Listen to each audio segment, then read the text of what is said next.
سجدہ صاحب کرنے کے بعد کیا تشہد دوبارہ پڑھنا پڑے گا؟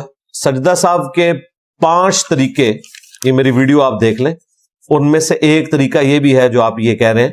جو مشہور ترین طریقہ ہے وہ بخاری اور مسلم میں 2 بڑے بڑے طریقے آئے ہیں۔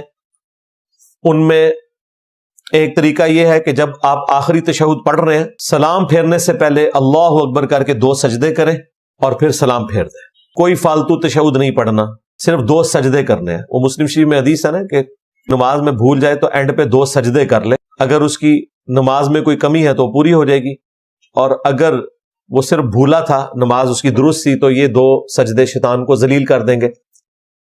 سجدہ صاحب کی اصل جو ہے وہ 2 سجدے کرنا ہے، وہ کسی بھی طریقے سے ہوں جو سنت میں رپورٹ ہوئے۔ بخاری مسلم میں 2 بڑے بڑے طریقے جو رپورٹ ہوئے ہیں وہ یہ ہیں کہ سلام پھیرنے سے پہلے آپ نے اللہ اکبر کہہ کے 2 سجدے کرنے ہیں، اور دونوں سجدوں کے درمیان وہی دعا مانگ لینی ہے، رب اغفر لی رب اغفر لی۔ دوسرا سجدہ کر کے جیسے ہی بیٹھے اور سلام پھیر دیا۔ ایک یہ طریقہ، اور دوسرا طریقہ دونوں طرف سلام پھیرنے کے بعد آپ 2 سجدے کر لیں۔ اس کے بعد پھر 2 طریقے ہیں، یا تو 2 سجدے کر لیں اور نماز مکمل ہوگی، یا 2 سجدے کرنے کے بعد پھر 2 طرف سلام پھیر لیں۔ تو یہ 5 طریقے رپورٹ ہوئے ہیں۔ سب سے آسان طریقہ یہی ہے کہ آخری سلام پھیرنے سے پہلے 2 سجدے کریں اور سلام پھیر دیں۔